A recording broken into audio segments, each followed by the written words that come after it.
So hello, everyone. My name is Laura Horwood-Benton, and I'm the Public Programming and Community Relations Librarian at Portsmouth Public Library in New Hampshire, which I know I should say because we have quite a few people from all over, which is fabulous. This is February's Indigenous Stories program, and it is being recorded. And I'd like to say one more time that we are keeping everybody's audio and video off unless they're presenting tonight. So please bear with us and write in the chat if you'd like to tell us where you're tuning in from and if you'd like to ask questions later on in the presentation. Okay, so before we get started, let me read our land acknowledgement. The city of Portsmouth is on the homelands of the Abenaki people who have ongoing cultural and spiritual connections to this area. According to tribal oral tradition, Abenaki people have lived in the place now called New Hampshire for more than 12,000 years, since before tribal memory. The Abenaki are part of a larger group of indigenous people who call themselves Wabanaki, or People of the Dawn, and form one of many communities connected by a common language family. Here at the Portsmouth Public Library, we are committed to acknowledging and honoring the human history tied to this land, and I know our presenters tonight are going to expand a little bit more on this. Yes, thank you, Lana. So this land acknowledgement is now read at the beginning of most library programs, and you can find it on our website, and I will share a link in the chat. Please note that our next program in the Indigenous Stories series will be a screening of the film Dawnland and a conversation with the filmmaker on Monday, March 15th. We don't have the registration page up yet, so you can look for that on our website or on social media. We do love hearing from you about what you'd like to see at the library and how you liked this program. And I'll share an online event feedback form at the end. If you fill it out, you'll not only help the library, you can also enter to win a library book bag, although you do have to be local to enter that drawing. So one more reminder to keep your audio and video off tonight and ask questions in the chat if you have them. There will be some time at the end for our presenters to answer some questions, and we will pull those from the chat. I want to thank Strawberry Bank, the Indigenous New Hampshire Collaborative Collective, and the Kawasuk Band of the Pennacook Abenaki people for their work in helping us to make this series happen. And I am so pleased tonight to welcome the Indigenous New Hampshire Collaborative Collective, and I will now turn it over to them.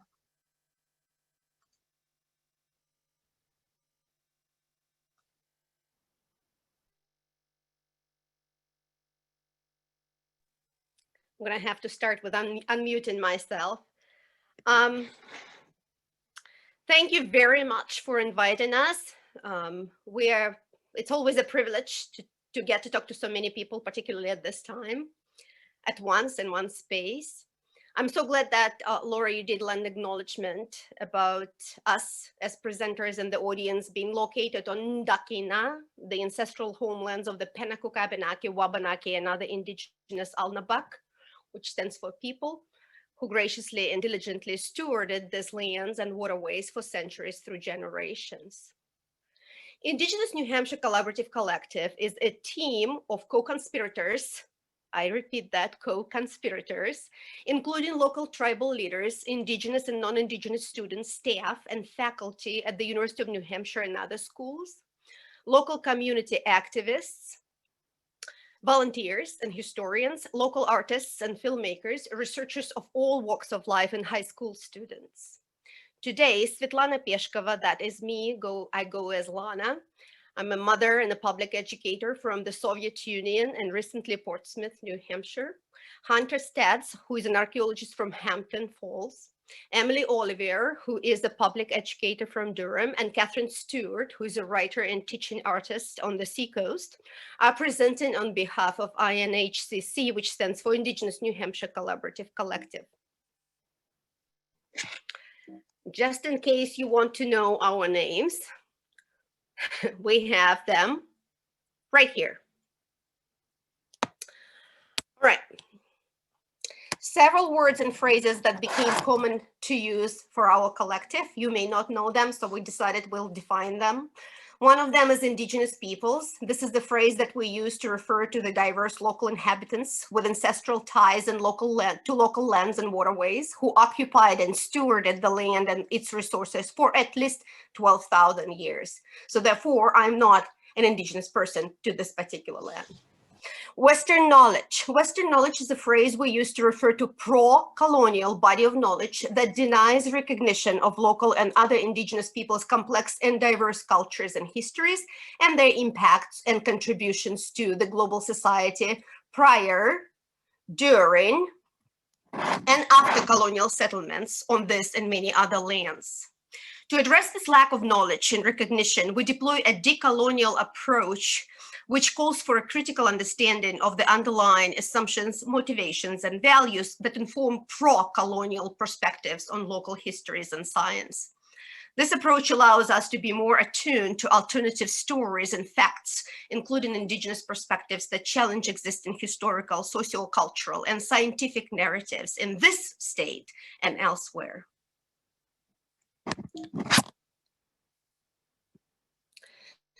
Indigenous New Hampshire Collaborative Collective started as a small collaboration between the Kawasak Band of the Abenaki Pennacook tribal leaders, Paul and Denise Pulio, me, Svetlana Peshkova, and the undergraduate student, Grace Ditz, in spring 2016. The next semester, it grew to include several more UNH students and faculty. Hence, if you remember our logo, I'm going to back and show it to you. This is really important. You can see it on the right side of the screen. This is Bazoak, which in Abenaki means wildcats, in case you know where that came from, in case you want to know where that came from. So now our co-conspirators include people with a wide range of backgrounds in professional and personal lives. We have about 60 people on our weekly listserv, several local and regional allies like Durham United, the New Hampshire Sea Grant, and ACLU, and about 20 active participants meeting weekly to co-conspire how to make our daily life in New Hampshire more meaningful and livable for all. We share a belief that our diversity and uniqueness and respect of our differences are integral, you know, like in the salad, you have integral parts, right? Integral to all our well-being in this state. INHCC is not a business, and we aspire not to become such. We're not incorporated, and we're not an NGO, and I dare say we truly are a grassroots movement. So in the following slides, I apologize, my laptop doesn't work very well. In the following slides, I will briefly outline our beliefs, practices, principles, and goals. I just thought I'll put it in those simple terms so we can all understand that. And then we will share some examples of our working and growing together.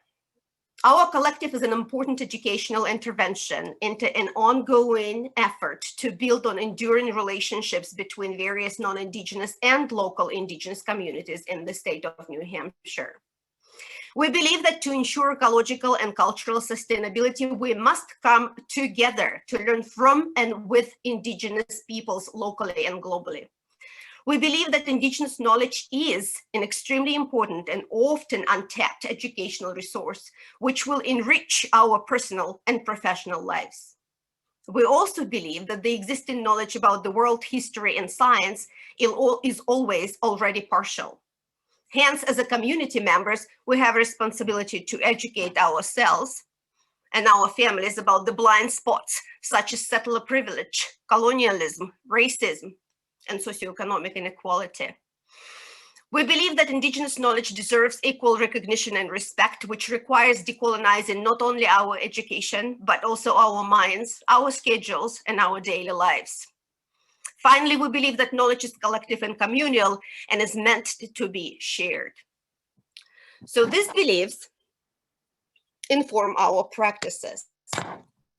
We utilize a decolonial approach, meaning that we approach critically the underlying assumptions, motivations, and values that inform pro-colonial perspectives on local histories and science. Such decolonial approach allows us to lift Indigenous voices, stories, and histories. We do this through what I call participatory pedagogy, meaning that we learn with and from each other, but not about others, and we are not studying others. This pedagogy contributes directly to community building in the state. In the collective, we always start with ourselves. So you can see some of ourselves there. Our personal lives are always political, whether we want to recognize it or not. The work we co-conspire to do thus rests on three pillars. One of them is public education. Second one is restorative justice activism. And third one is a local focus. Projects that we work on are meant to benefit all residents of New Hampshire, Indigenous or not, and are publicly accessible. For example, we visit local schools, historical societies, and various events. We also have a public website with free educational resources. I will get back to it in just a second, and our presenters will talk about it. All our resources are available on our website free of charge. Our activism is driven by values of restorative justice and community building in the state of New Hampshire. Hence, the focus of our work is always local.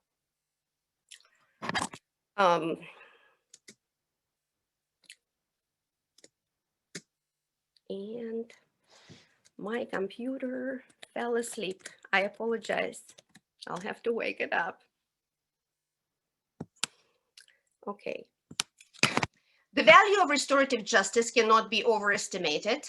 Creating knowledge and building relations requires being purposeful and learning from and with each other and not about others. And we call on everybody, ourselves and our allies, to adopt this approach.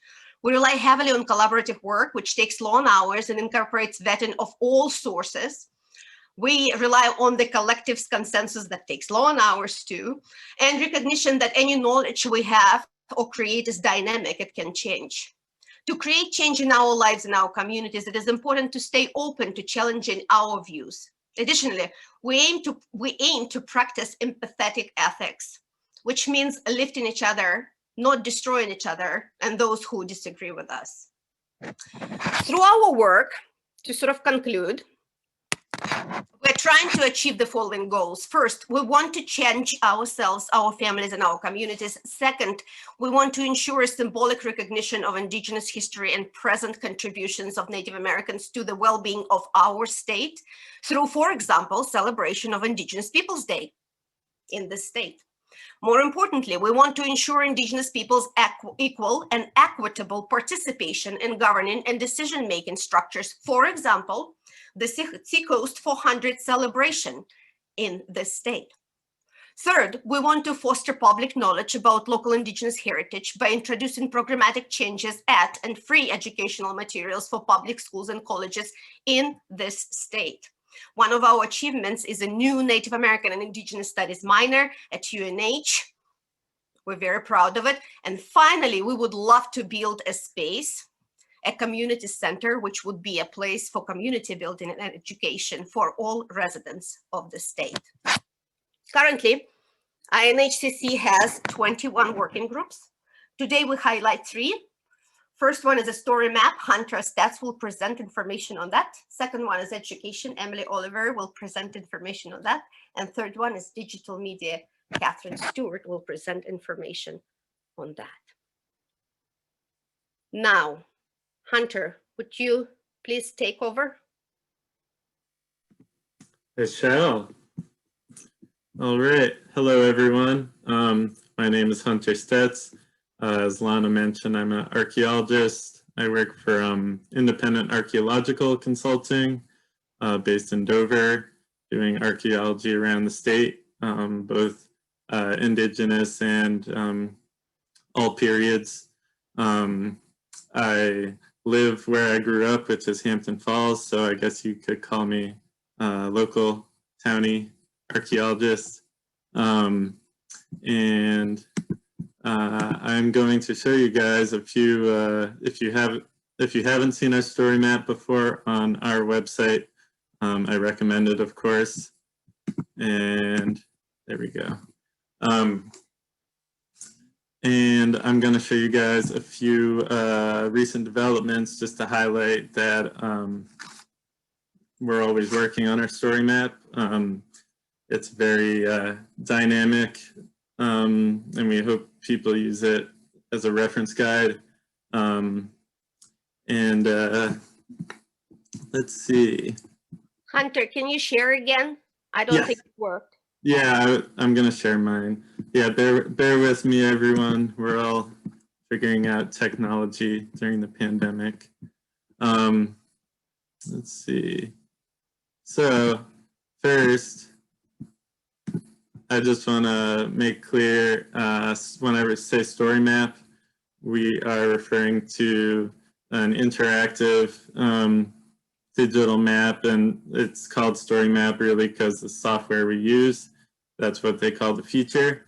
So it's essentially, we have, if you go on, we have points, and actually our page is right about, hang on. Yeah. Yeah. So this is our main page of our story map. And basically we have both points on the map with formatting to indicate what sort of point or shape or place. And then we have written text on the sidebar so it's kind of choose your own adventure, so to speak, but in a physical space. So just touching on some of our recent developments that we're excited to kind of take things, to another level, so to speak, is I had on the screen before,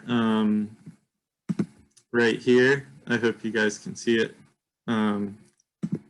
Right here, you see New Hampshire in both of these, and this is a trail map that Abenaki trails roughly up until the around 1600 when there became like settler colonial interaction.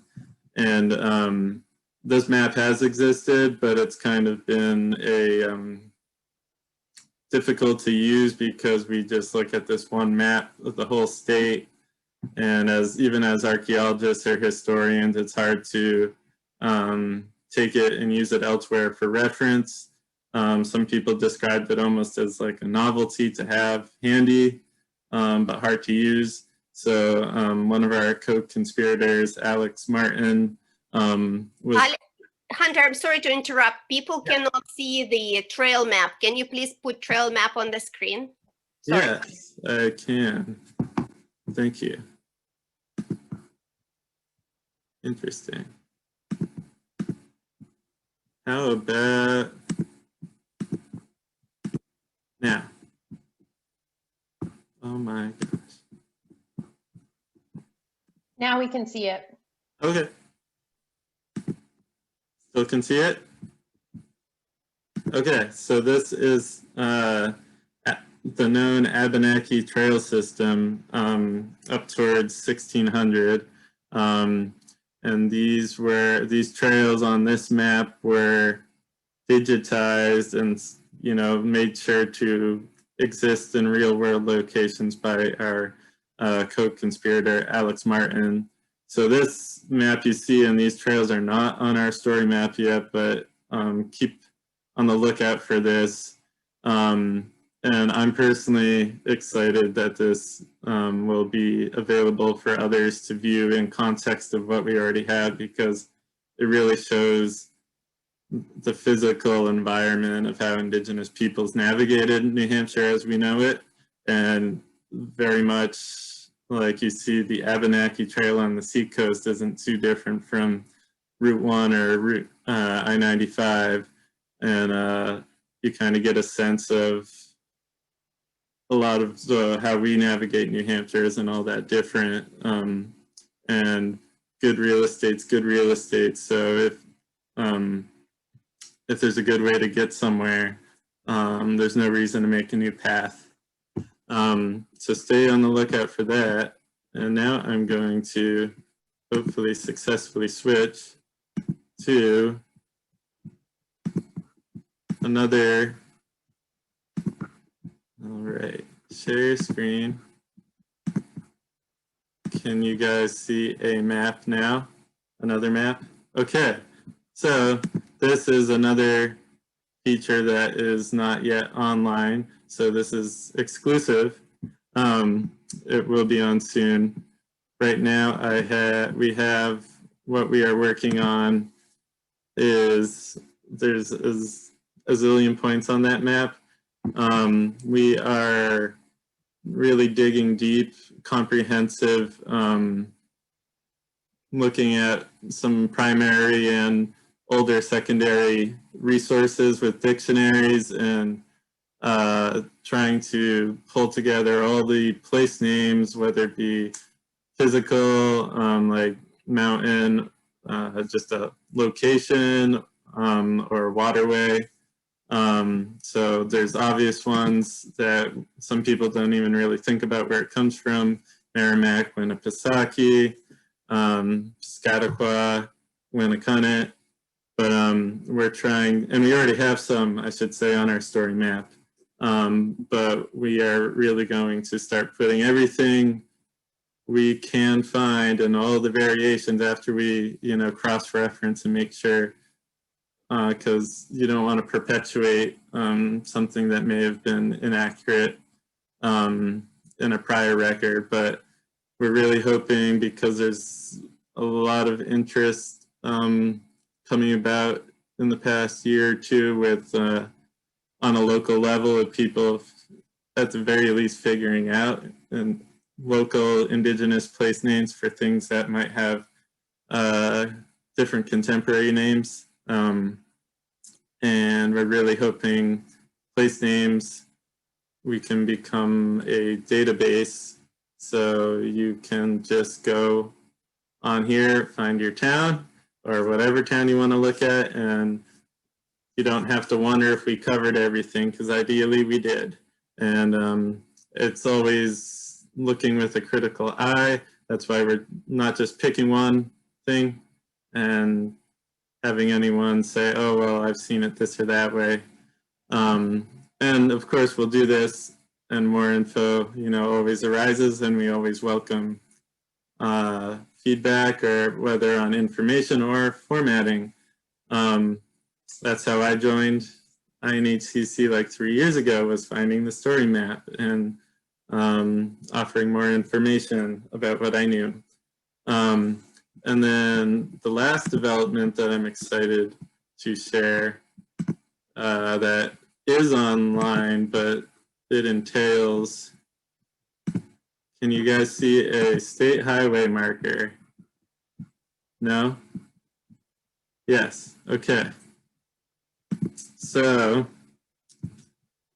hopefully we drive by a bunch of the New Hampshire state highway markers, and even myself still might be desensitized to ones right around the corner from where we live. I checked, because they keep adding these state highway markers. There's 267 in our state, in case you were wondering. And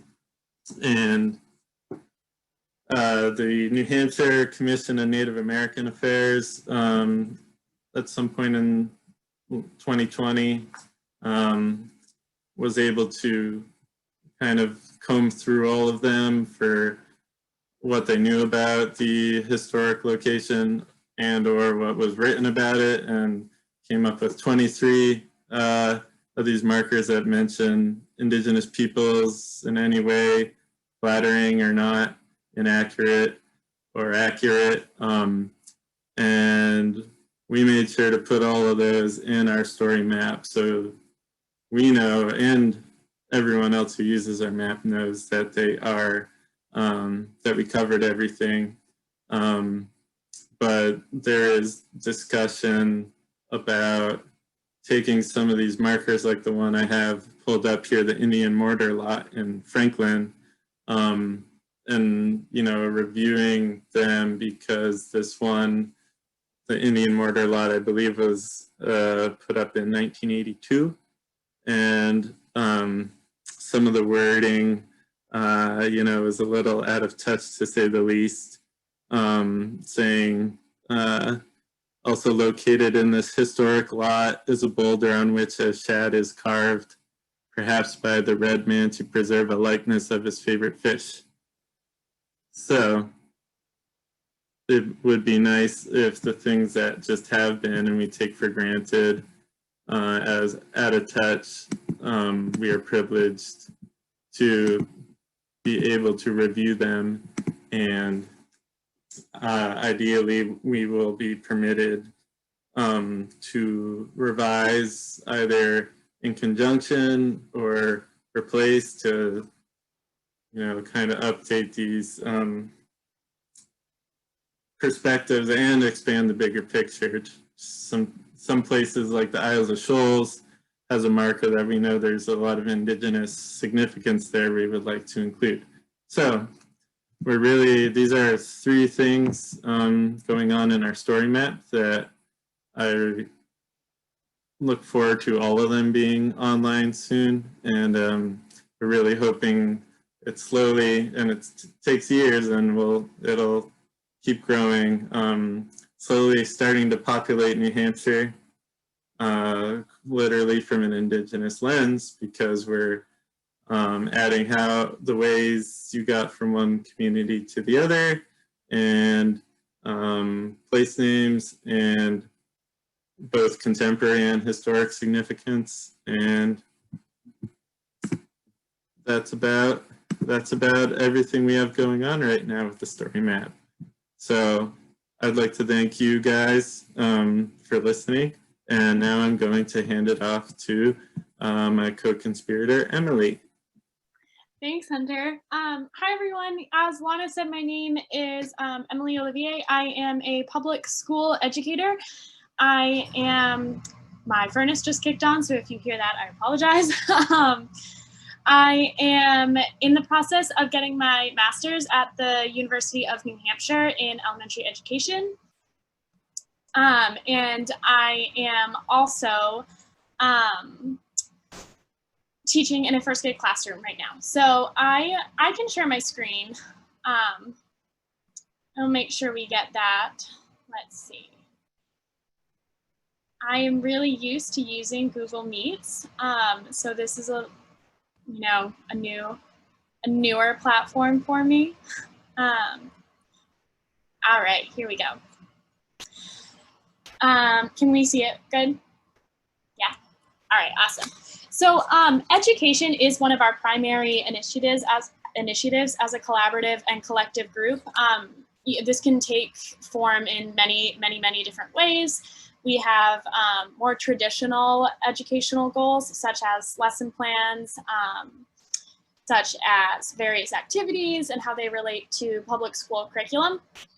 We also have a lot of, and I know Catherine will talk about this later, multimedia platforms, different articles, different leveled resources that serve as educational resources to spread our Indigenous knowledge, to explore Indigenous knowledge, and to just be able to participate in those conversations.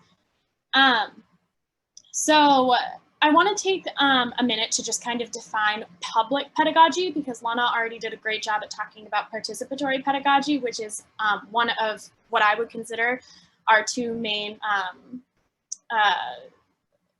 pedagogical theories that kind of propel our educational resources. So public pedagogy is essentially education that happens everywhere. So as Hunter showed, we have highway markers, we have just in general land, we have all of these different resources, all of these different places where we can find opportunities for education, opportunities for learning and exploring of Indigenous knowledge. And that's one of the things that we as a group really prioritize, is the ability to have educational resources as a public entity, as a public resource, right? So as Lana previously mentioned, we don't charge anything for any of our resources. Our resources are free, available, accessible. And that is really important to us so that we can make sure that everyone has access to it. It's not an obstacle for someone to get, it's there to explore, because we believe it really is important and it shouldn't be limited by access, by anything other than simple investigation. So kind of furthering that, what does this pedagogy and theory translate to relative to us as a collective? It, as I mentioned, we have creation of multimedia resources. We have resources that are for self-exploration, educational implementation in schools, at-home learning, the whole shebang. I mean, you can use them for whatever your goal is. We also have interdisciplinary lesson plans that explore traditional Indigenous ways of knowing and contemporary Indigenous ways of knowing, and anything in between. It's not so binary. We are very much talk about the process. We talk about how individualistic some of this stuff is and how Indigenous ways of knowing are integrated into every single, interwoven, they exist, coexist with every single other learning process. And a third one is that we are very collaborative. We have dialectic-based activities. So that sense of community building is very much present in the lessons that we create and the educational resources that we share. So one of our major educational projects right now is a creation of a two-week mini unit that is based off of the 13 Moons, A Year in the Life of an Abenaki Child. This was an exhibit that was in the Dover Children's Museum in 2017, I believe. And it was an absolutely beautiful exhibit. Our co-conspirators, Denise and Paul Puglia, worked with the museum a lot to create this amazing exhibit. It had beautiful images of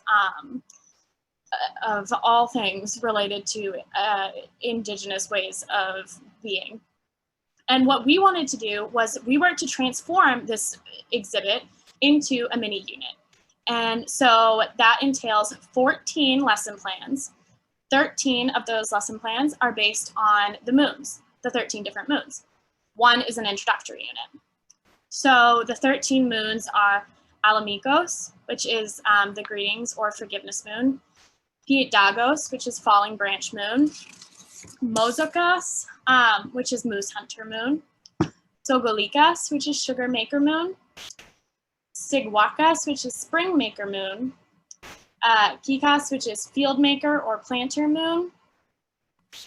Ooh, this one's gonna be rough. Miskikokas, which is the strawberry moon. Zataikas, which is blueberry moon. Timazetwas, which is the gathering and harvesting moon. Skamonkas, which is the corn harvesting moon. Penibagos, which is the leaf falling moon. Matanos, which is the freezing river moon. And Pabonkas, which is the winter moon.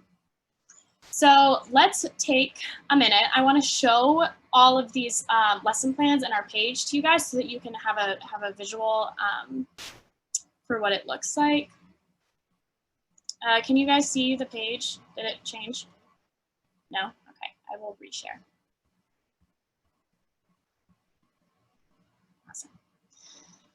Awesome. You can, yeah, okay, cool. So this is our educational resource page on our website. It hosts all of the resources that we have created as a collective. There is also another page that talks about different educational resources created by others that we feel are great to explore, great to use as reference. But we love, like we really are proud of what we have created as a group for educational resources. So down here is our 13 moons unit with all of the lesson plans. So these are all of those moons that I just repeated. They all are associated with a certain theme or a certain process that occurred at that time during the year. So here we have all of these that are highlighted are direct links to created lesson plans. The ones that say coming soon are in development. They're in their primary stages of construction, so they have not yet been published. That is something that we are in the works of doing and finishing. So what I want to do is just take a look at one of our lessons together. And I don't know if it's going to load, but I'm going to reshare anyways, just in case. So this is one of our lesson plans. And basically what we do is we contextualize it. So we talk about preparation, whether that be preparation for the teacher's sake or preparation for logistics of getting a lesson together. We always have focus questions because they help guide the activity. They help think about what we're really focusing on, our learning objectives. We use lesson affordances instead of objectives because they are bigger ideas that students can obtain so much rather than explicit limited learning goals of the activity. We usually have about how long, we have our materials, and then we go into our process. This one itself is the corn harvest moon. So this lesson plan is about making corn husk dolls. This lesson plan uses resources based off of a workshop that INHCC had with Denise and Paul, who taught us how to make corn husk dolls. A very, very, very fun activity, by the way. So we go into our process here. We also make sure that we link all supplemental resources to help enhance our lessons and provide steps for the various activities. You can see here that all of these steps are really shown out well. These are all INHCC members who you see in these images. So this is just one of those resources. There are so many on our website. I definitely recommend going and checking them out.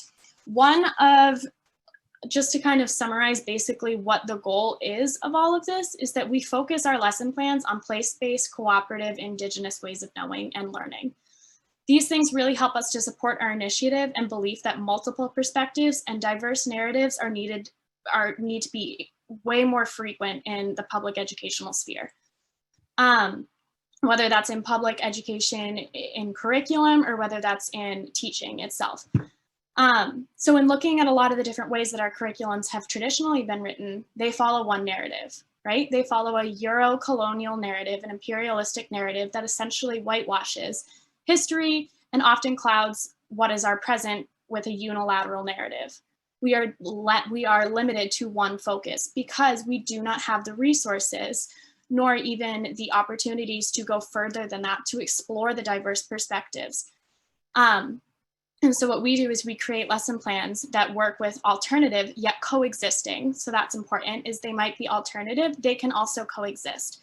We really want to steer clear of a binary that one is false and one is true. These are multiple ways to view history and should be looked at as unity for a holistic understanding and a holistic learning experience.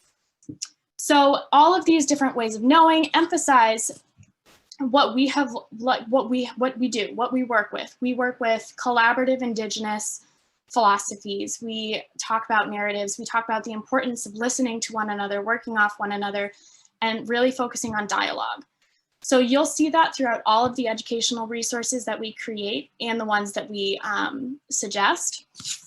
These are also ever developing. And as Hunter said, we are a group that thrives off of bringing each other up. We thrive off of criticism that is made in an effort to really just better our resources. And I say criticism not in a derogatory way, but in a way that says, hey, I think you should add this to make it much more holistic, a criticism that brings each other up. And so that's our goal. I mean, we have, like I said, so many different things here that you can explore. I recommend it, especially if you yourself find that you want to be doing more. So that is my spiel on our education, a very short synopsis of it. There's a lot going on, but I hope you found some resources that you feel that you want to be using as well. And I'm going to hand it over to my absolutely wonderful co-conspirator, Catherine. Thank you, Emily. That's fantastic. It's wonderful to join you all tonight. As a reminder, I'm Catherine Stewart. I use the pronoun she, her. I am going to be sharing my screen in just a moment, but for just now, you can see my face. I am a writer and a director, an artist. I create theatre and film. That's the day job. That's the work that I do. And several years ago, one of the INHCC co-conspirators, Crystal Paradis, came to me and said, we have that INHCC has some footage from an adventure they went on around Lake Winnipesaukee, an Indigenous tour of Lake Winnipesaukee, and there was a huge wealth of digital media captured on that day. But what they were looking for was someone who could edit that footage together in order to create a film. So my access into INHCC was with another person, through an individual person, because we can only connect with other people. And it was by first offering my skills to INHCC.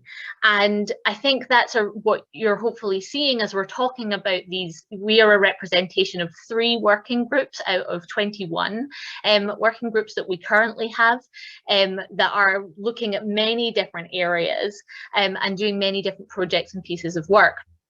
And where I have found my place in this work is predominantly in the digital media working groups, but also in the education working groups. And what it's important to do is to think about that tripod that Lana presented at the beginning, which was this idea of education and activism and local focus. And so we always have that in mind through any of these working groups and any of these projects that we do, that it is about education, it is about understanding the knowledge and the resources we need, and that it is about an activism and an advocacy in order to share this knowledge, these resources with a wider community. And that is not us and them, it is we, us together. So when thinking about that, I can think about the skills that I have that intersect with the needs of an organization, of a group of people, a community such as INHCC. I can think about the practical skills I have. I can think about organizational or project management skills I have. I can think about social emotional skills that I have. And every one of the co-conspirators brings those to the work that we have to do. And one of the key skills that we all have to bring to any of this work is listening and responding. Listening to what is being said, to the needs, to the questions, to the Indigenous knowledge that exists, and then responding with how can I bring this into my work? How can I support this work? How can we work together?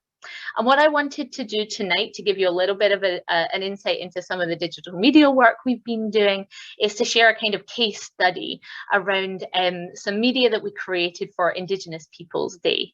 But I will also say the website is, which we'll share links to, and I'm kind of happy to answer more questions towards the end of our presentation tonight, that we do have that Lake Winnipesaukee tour video that you can go and access, and that we are working on many other resources that use video, podcasts, theatre. You saw, hand arts and crafts, that the arts really embed into a lot of what we do in order to share the message of education, activism, and then using that as a local focus. So some of the work that I'm talking about here is about Indigenous Peoples Day. We are working in order to bring Indigenous Peoples Day to the state of New Hampshire and to the towns and cities of New Hampshire, and also broadly to the state, because we believe that Indigenous Peoples Day is what should be celebrated instead of Columbus Day. And so there was a need identified in order to spread the Indigenous knowledge and to educate and to talk around the issue of Indigenous Peoples Day, what it is, what it means, and why we are activating that particular line of work right now. So that need was identified, and we talked about what is the best educational resource for that. We have resources that help you write a letter to your representative in order to talk about that on a local level and a statewide level.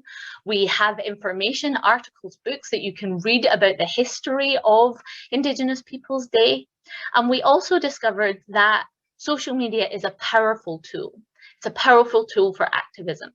So what we did was we worked together to bring a very small amount of information and break it down into bite-sized pieces and create video work that shared some of the messages of Indigenous Peoples Day.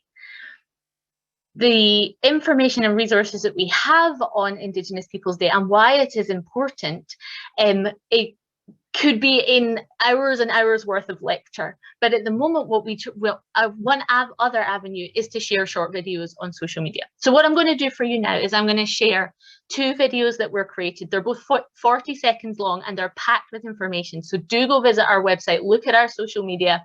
That'll all be shared in the chat in order to delve into them more and share them yourself. But I just want to show you what we created and then talk a little bit about the process to get to that before I wrap up today. So I'm going to share my screen as well, and I will give the first one a play.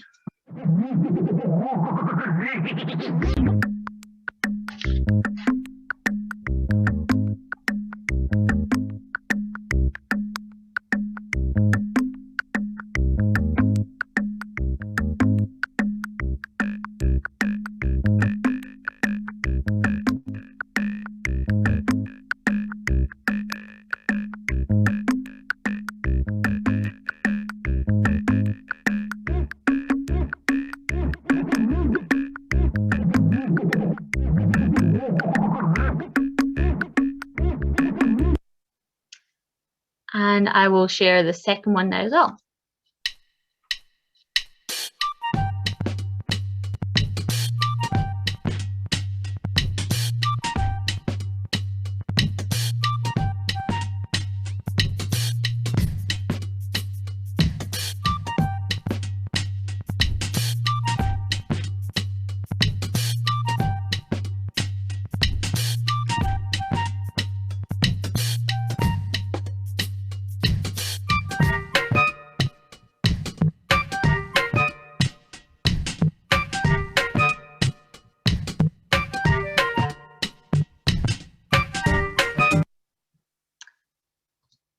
So 2 very brief video, because the goal for them, unlike the expansive education plan that Emily shared with you there, we are in 60 seconds or less, because that's what it has to be on Instagram. We are trying to share as much information as we can to pique the interest of a viewer. We are trying to get out information to broaden the conversation around Indigenous Peoples Day.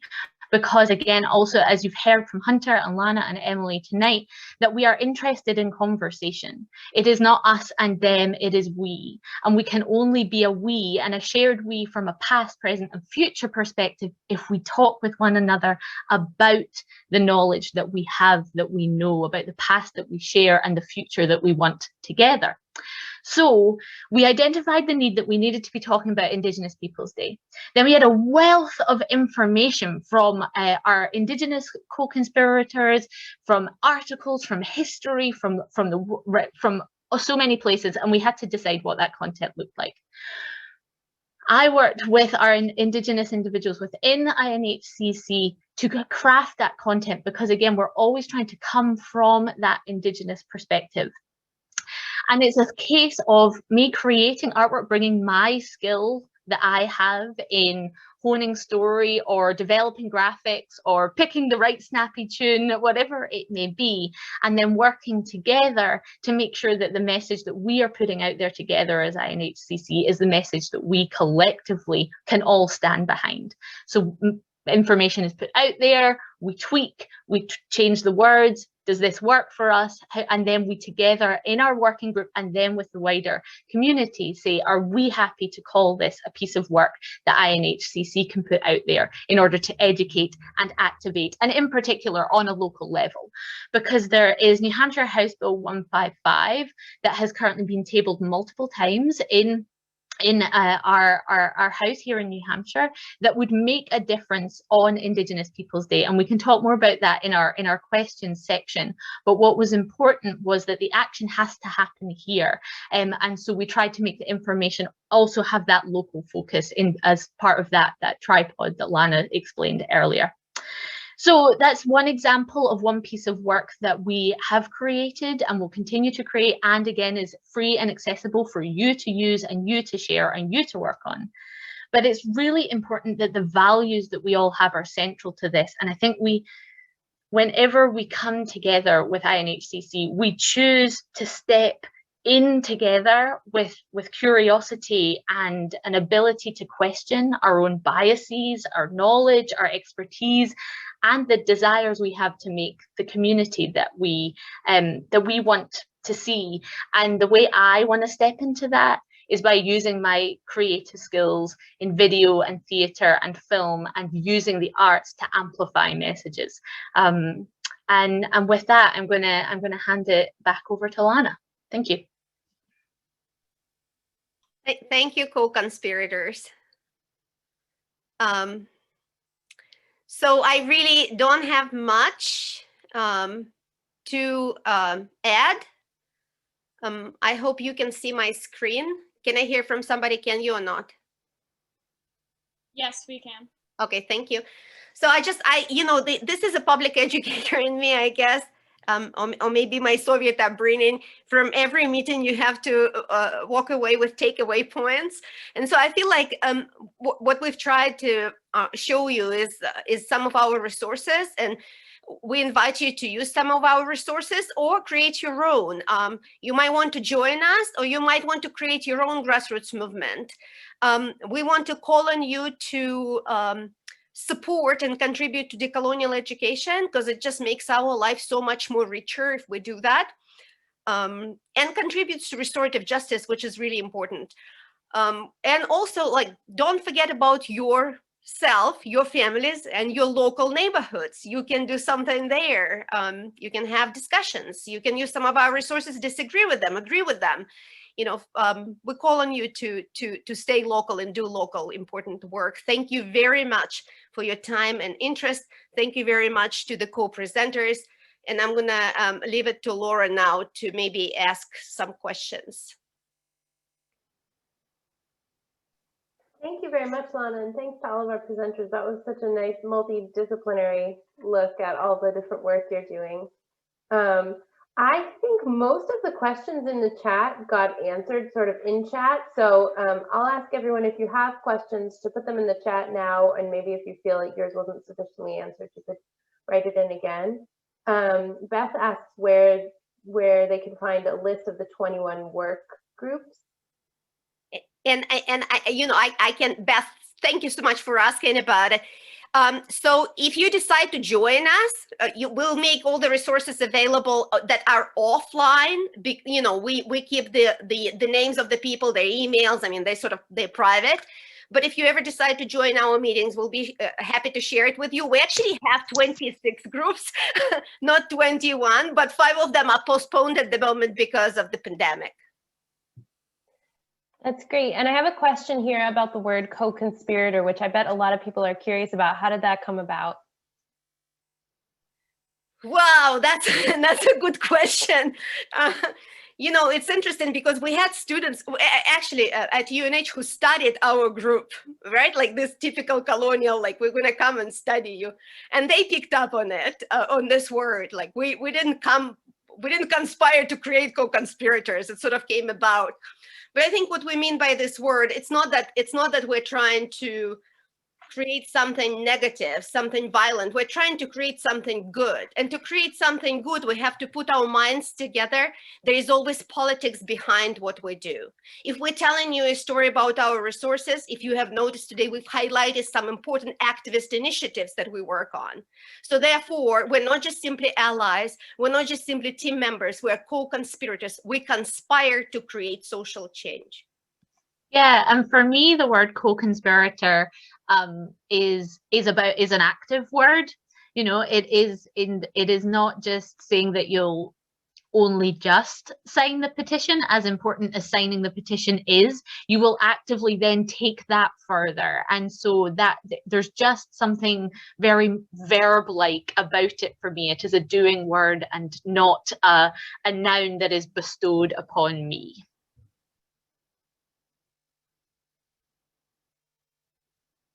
That's great, thank you.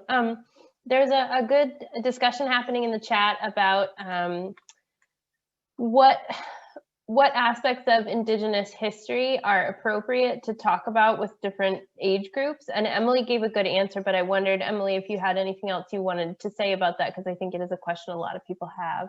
Yeah, and you know what, as someone studying elementary education, it's one that I feel I will constantly be reflecting on, because you all are right, a lot of the you know, anyone who's been in a public school does know that you have to be careful about the type of language you use, the type of messages you convey. There's a certain amount of liability that public school educators have. That being said, there are ways to introduce multiple narratives, to talk about Indigenous ways of knowing, and to decolonialize education that take away from the strain of leaving a very explicit political message. So let me just kind of explain a little bit what I'm trying to say. You can still provide these Indigenous ways of knowing, like having a feast based off of Indigenous foods as a class, talking about how these foods are Indigenous because they have come from this area, or talking about how we add different foods because colonials came over and they planted them, they introduced them, or you know, kind of making this distinction between things that have been here, that have those Indigenous aspects, and then introducing colonial aspects, and being able to kind of show that differentiation, but then also making sure that we provide those alternative narratives. And I don't mean to say that we say one is more important than the other, but we provide exposure to more than one story. And just by doing that, we are decolonializing education.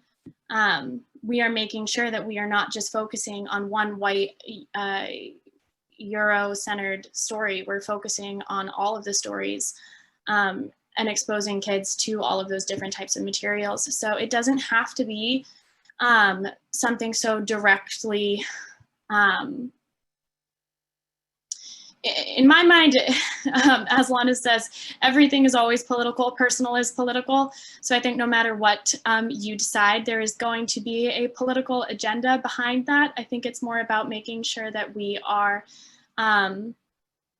supporting and validating the experiences of those students by providing them with the materials that we have access to that allow us to explore diverse narratives.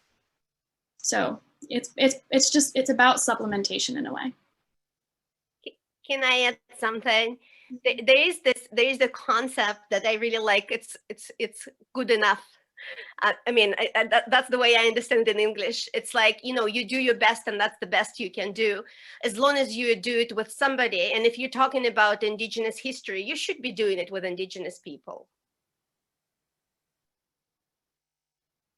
That's great. Thank you, both of you. Emily, you reminded me of something, which is that we have a Standing Up to Racism course at the library that is 3 weeks. It's 2 hours every week. It's about a 2-hour additional commitment of homework each week. And we will be advertising probably later this week our next 2 sessions of it. So if this is something that an area that interests you, I encourage you to sign up for that. But one of the things we discussed in that class is that children notice injustice, right? Even if you don't talk to them about it. And if you don't talk to them about it, they'll form their own conclusions about why things are the way they are. And so I think there's a lot of fear and stigma around discussing those things with kids, but the research shows that it's better than not, right? Yeah, I mean, in my experience, kids have brought up things that I haven't even noticed. And it's also really important to realize that those students are living those experiences and sharing those experiences. So in education, in all areas of life, but you know, particularly in education, when we have the privilege of being a child's sounding board, to be able to listen and validate those concerns, to listen to all they're noticing about those inequities, and being able to help them work through it is incredibly important. And I think it's probably one of the biggest priorities I have in my own educational career. That's great. Thank you. I was just going to jump in for just 1 second to also say I think there's something about what happens when we stop asking questions, right? Like there is something in a child perspective to say why, right? And that can often we sometimes want to stop that asking of why. But I think what this work does, and what Emily has exemplified here, is continuing to say it's okay to ask why. Let's go find these answers together, and let's go find a multitude of answers. And that's the work that we do at INHCC, is to continually keep asking the question. We think that's an answer, but we're not happy with just that answer. We want more. There's more to explore, more to understand. That life is best if inquiry is at the center of it. I don't mean to continue, but I wanted to say something. I think this is very important. We keep on thinking that students are not exposed to the kind of violent language, but they are. They go to the Piscataqua River and they read about massacre, right? Like this violence, this language, pro-colonial language, is already there. So it's like there's no really escape from it. So we got to do something to help kids to navigate and to form their own opinions. That's great, and a good segue into my next question. So someone's asking about restorative justice, and can we get a $2.50 summary, which is not a phrase that I had heard before, but so precisely worth $2.50. Well, anybody wants to take it up, or I'll do it? All right, I got you. So restorative justice, I mean, it can be a really tricky question, and an easy way would be like, okay, so let's talk about the recompense, let's talk about giving land back, and so on and so forth. We really are not there yet. What we're doing right now, we're learning about what has happened, how it has happened, and what the Indigenous community members need right now. And as much as we know, we try to explore that. And I think at this level, because we work on a small local basis and we move in a small steps on tippy toes, because every movement we make creates ghosts. Every movement we make creates boundaries. So working on tippy toes, we have small goals and we achieve small goals. A small goal might be symbolic recognition. Small goal might be at this point of time equitable and equal participation in local decision making. So as long as we can achieve small goals, and this change over time, and that we keep our mind open, that knowledge that we have changes over time, I think we are doing restorative justice because we're working together with each other.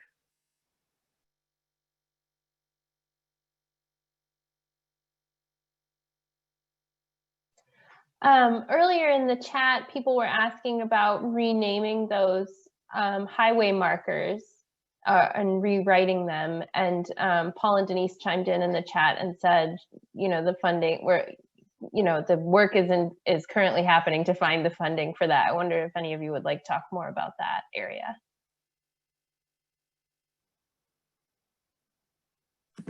Let's see. Well, I mean, there's definitely, since I'm personally not directly in the loop of the actual making this happen part. I'm just participating indirectly in the process, and which may lead to more on my part individually with which markers and whatnot. But I know, I mean, they exist because of the New Hampshire Division of Historical Resources, NHDHR.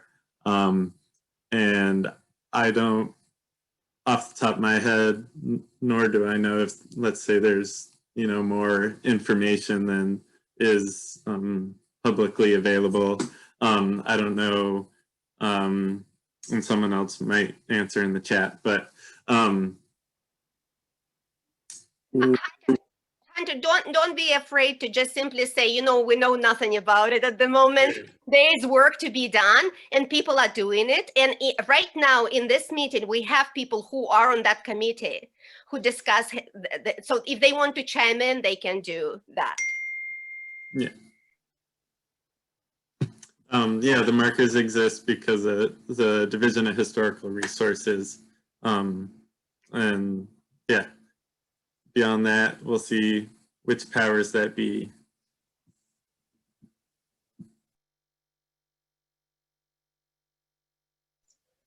So someone asked in the chat about pushback that the INHCC might have received from the community, and a couple of you gave good answers in the chat, but I'm also aware that this is recorded and will be on YouTube, so I don't know if anyone wants to repeat that or elaborate a bit, perhaps on how you've handled that through your history.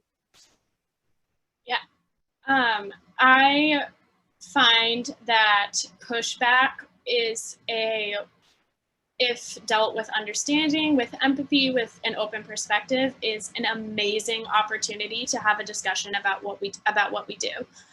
And I say that in full acknowledgement that having those discussions is incredibly difficult.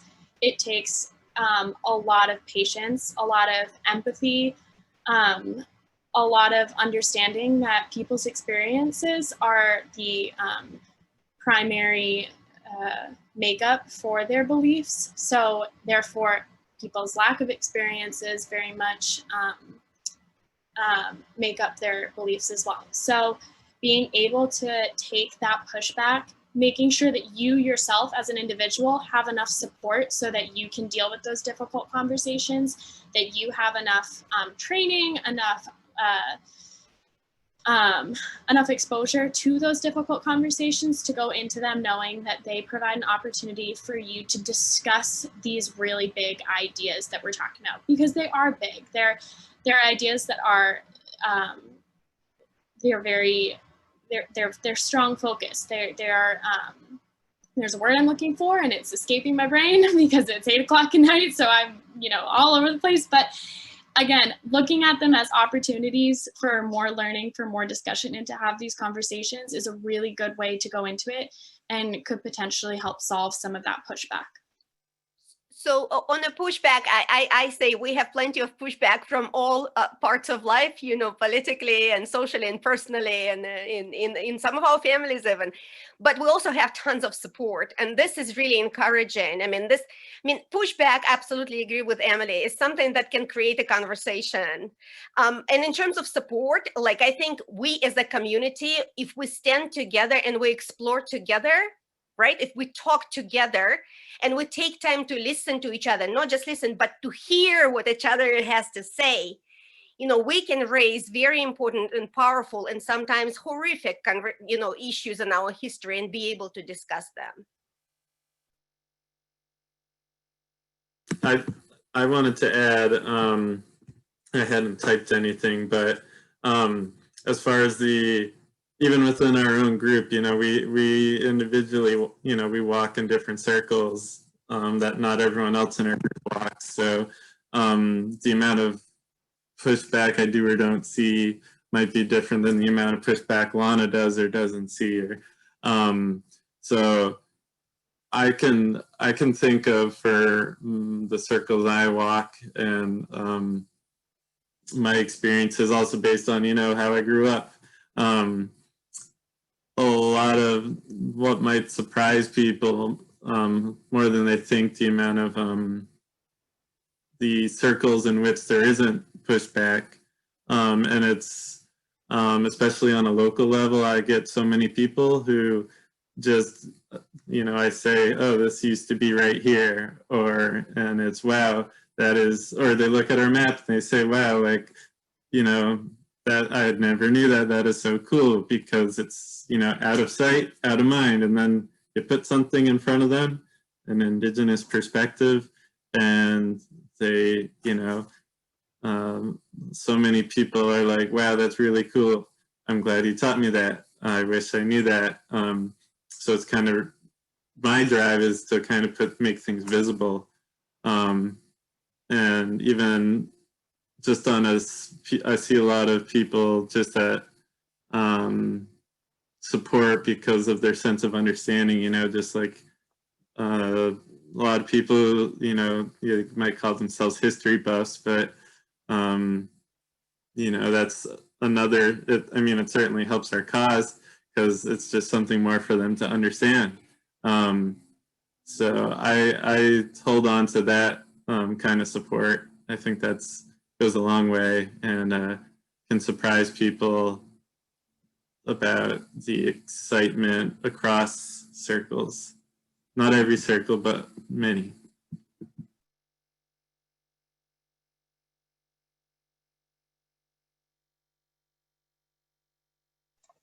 Well, I think that I've covered most of the questions that were in the chat. Do any of you have sort of final thoughts or anything else coming up from what we've discussed? Oh. I have one thing. To just follow up with like free public education, the presentation that we shared with you today, we will share with Laura. The presentation has notes there. So for those of you that couldn't understand my accent or missed out some of parts of it, you'd be able to read the notes in the presentation. You can also reuse it if you ever decide, you know, for your, I don't know, class at school where you teach, or for your grandchildren, or however you want to, for your local community, for your neighbors. So it will be available once Laura will make available this video. Yes, thank you. And I will send an email to everyone who was registered for this event, whether or not they attended, with some links and things from the chat as well. So I will include that there. Melissa's asking in the chat, because Paul and Denise mentioned it, the Unity Park in Dakina project. I wonder if any of you could talk about that. Denise and Paul, I hear they can talk more about it, even if just voice-wise. We don't want to take it from them because that's really the project they spearheaded. All right, I apologize everybody for no video. Bluntly, I'm in my pajamas. So the Hannah Dustin Park project is something that we are working in collaboration with the State of New Hampshire Parks and Recreation, as well as the Hannah Dustin family and town administrators. What we're aiming to do is to reframe the Hannah Dustin story to include the Indigenous perspective and turn the park into a more usable space that includes recreational activities. So we're just trying to, it's just a problem that's been brewing in the state since the statue was erected, and we're just really grateful that the time has come where everyone's willing to work together to make this into a more unifying space. So this is a project that'll be a long-term project, and we haven't even begun to start raising money to actually to do the work yet, but that will be coming. We're just super excited to, like I said, to have the opportunity to do this. Thank you. You can find information about the park on Facebook. We have a Unity Park Facebook page, and there's also a website, and you can you can find information on the state parks website too about the Hannah Dustin Park Committee. And the bills and all the other activities. A lot of great links in the chat. So if you don't have the chat open, now's a good time to look. Although, like I said, I will email them to everybody who registered tonight. Yeah, Catherine just posted Unity Park link too. So whoever is interested can monitor that.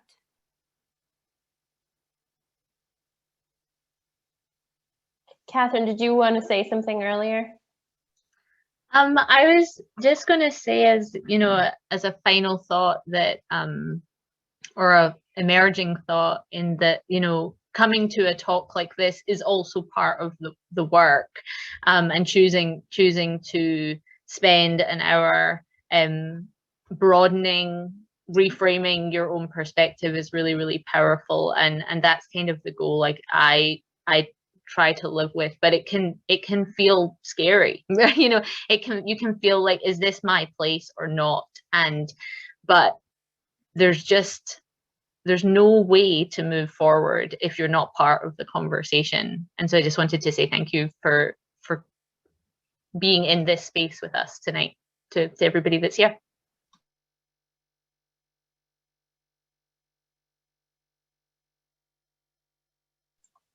Well, great. Ilana, do you have any final closing words?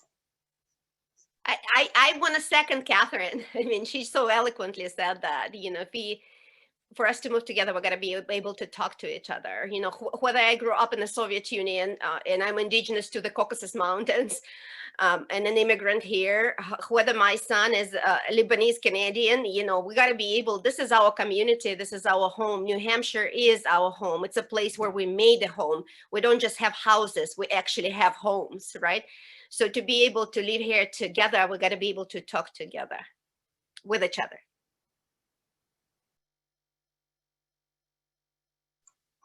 Great. Well, thank you to all of you, Catherine, Emily, Hunter, Lana, and Alex, who was sharing links in the chat, and Paul and Denise for chiming in, and everybody who asked questions. It was really great to have you tonight.